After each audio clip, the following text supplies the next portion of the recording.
Hey, have you ever wanted to make your own fermented hot sauce? You know, the kind of like Tabasco, Red Hot, that are aged, fermented to get that deep, rich umami flavor? Well, I'm going to show you the most simple method I've come up with and less intimidating than some of the videos you may have seen. And it's worked for me every time. So here's the peppers I picked for this ferment. Just a bunch of peppers I picked off the plants before the last frost, so it's a mixture. You're going to need some kind of salt. I like to use this Celtic sea salt. Measuring tablespoon, a rubber or some type of, I have several different types of filtering or fermenting lids. I like to use these rubber, like silicone nipple lids. They seem to work really well. I've been doing them for about 3 or 4 years with those, and all my ferments come out nice. So need some type of ball jar or something similar that'll fit that fermenting seal.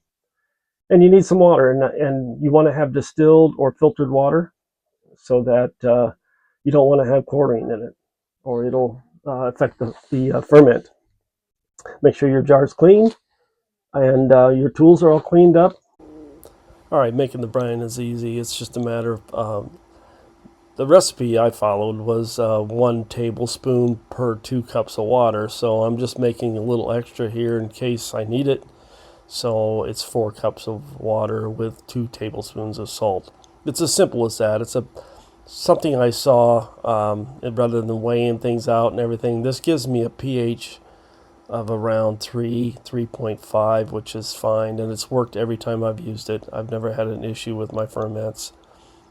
Here we're just going to cut up the peppers. Then I'll add the brine, shake the bottle a little bit, tamp the bottle down to try to eliminate the bubbles, and then put the lid on. So it's there's nothing to it. Here it is. The ferment is sealed up, ready to go. I'm going to leave it for a week, 2 weeks. All right, here's day 1 of fermentation. Nothing much has changed, but there are some bubbles starting to form. You see them? All right, here's day 2 of our ferment. It's been 48 hours, and there should be quite a bit of activity. There you can see it's really starting to go to work now. All right, this is day 3 ferment. Let's see what we got.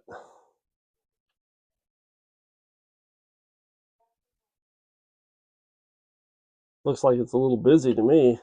All right, this is like day 5, and I skipped a day, but it's still really active.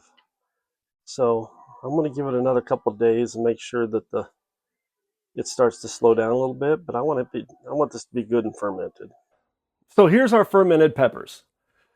I actually let them in it's been over a month. It's almost Thanksgiving now. I started these in October. Now there's zero activity. There's no bubbles. The activity has ceased. They're good and fermented. Yeah, it smells like, I can smell vinegary. It smells sour, a little sour, but it's just that unique smell that a fermented pepper has. It smells like peppers. All right, what we're going to do is we're going to drain off these peppers now and save the brine. We're going to use that in our sauce.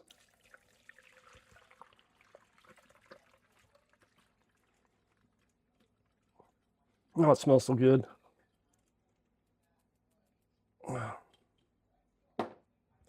There we have it. There are our peppers, all fermented. And I'll taste one here.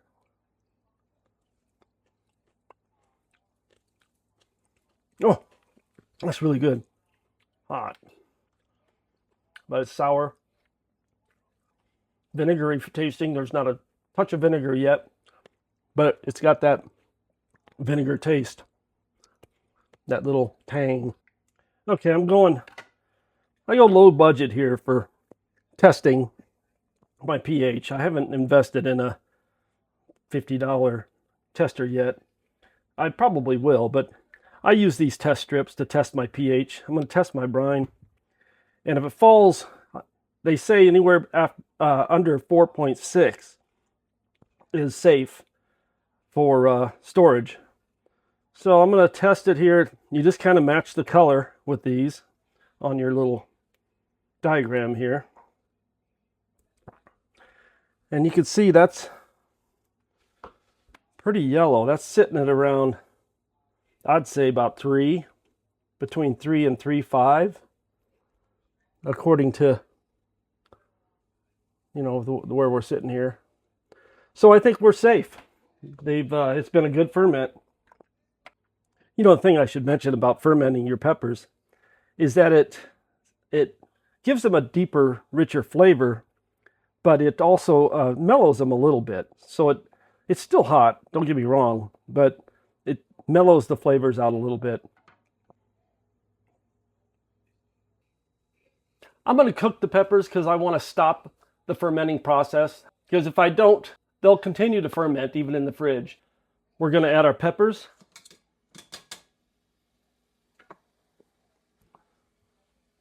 And some of the brine.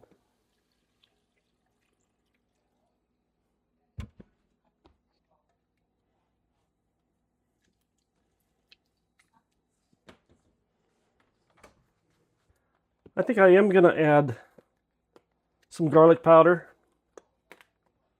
and some onion powder. This is the homemade onion powder I made. Like I said, this is going to be a condiment. So I want it salty and vinegary. I want that real tang that you get from a Tabasco or Frank's. I'm going to get some of that liquid evaporated so that when I add my vinegar, this will just deepen and enrich the flavors even more.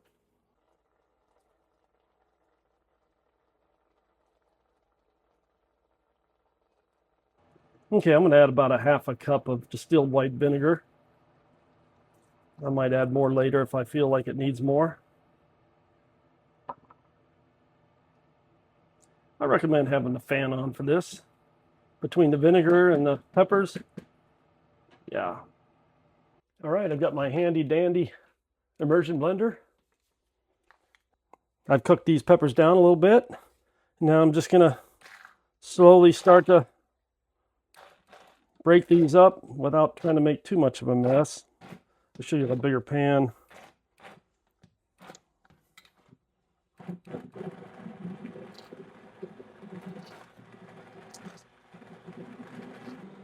I'm making a little bit of a mess here, splashing around. My wife will love that. I'll see what I can do to clean it up.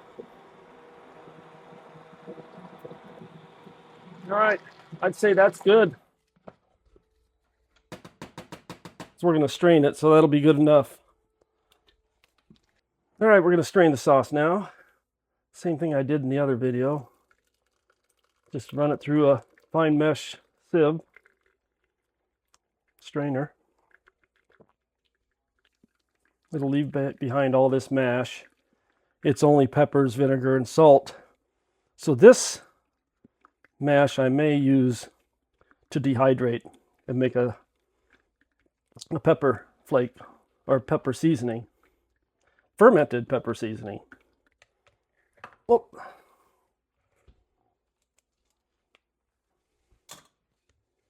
There's our sauce. Let's see how it tastes.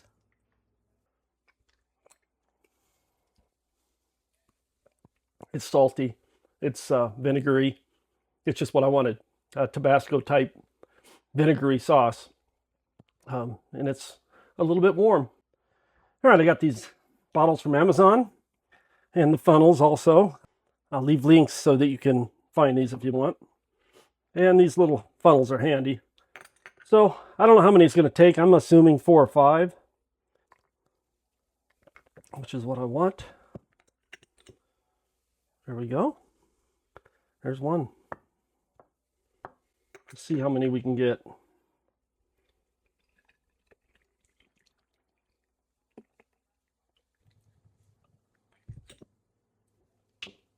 So I ended up getting 3 bottles of sauce with about this much left over. So I'm not going to bother bottling that. I'll put it in a some little container and use it in the fridge. And the kit comes with these little shaker lids you can pop on.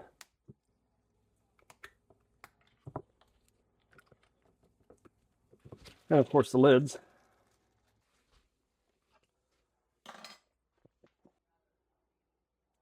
And now comes the cleanup.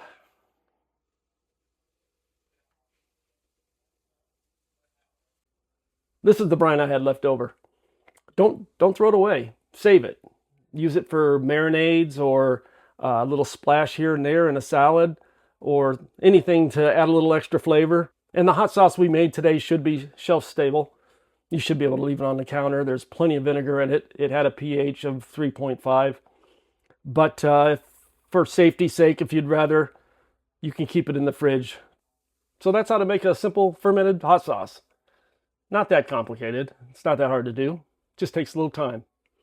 I hope you enjoyed this. I hope you got something out of this video. I hope you come back. I'm still learning. I'm still trying to get comfortable with this camera thing. But if you stuck around this long, well, I'm really happy. Because most people haven't. So take care. I'll come out with another video next week. And I hope to see you then. Thanks. Thanks for being here. Bye.